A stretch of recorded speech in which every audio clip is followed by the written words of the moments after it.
Paul Ray magħruf bħala il-Lionheart huwa l-isem ta' blogger Ingliż li jgħix Malta u ismu tela fil-wiċċ wara li Breivik qal li kien is-sors ta' ispirazzjoni tiegħu biex wettaq il-massakru fin-Norveġja.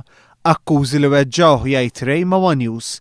Kien għalhekk li fil-jiem li għaddew fittex l-għajnuna tal-ambaxxata Ingliża ħalli jkun jista' jmur in-Norveġja biex jingħadda f'ismu. So I went to the British Embassy and asked to find out whether the Norwegian police wanted to speak to me or whether the British police wanted to speak to me because I felt I needed to do something. I'd just been left for a month with everyone accusing me of being his mentor and inspiration. Ray jispjega li fil-jiem li għaddew il-Pulizija Norveġiża għamlet kuntatt miegħu u kkonfermat li xtaqet tkellmu. I spoke to the Norwegian police and they said, yeah, they do want to talk to me.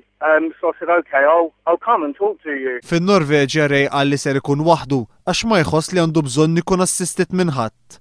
Ħlif minn Alla li jemmen fih u għaxu Kristjan jaħseb li ser ikun fuq in-naħa tiegħu. I'm going alone.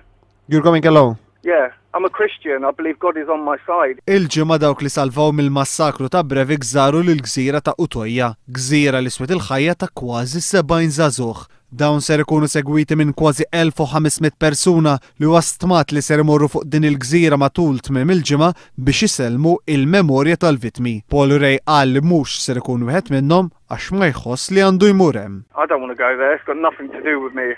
Sa dan it-tant, din hija l-opinjoni ta' Paul Ray xahar wara l-inċidenti fin-Norveġja. Since Anders Breivik doing his act, we've now got Islamic fundamentalists coming out declaring war against the people of Britain, you know. So there's serious issues that are happening, and it's all happening because of Anders Breivik.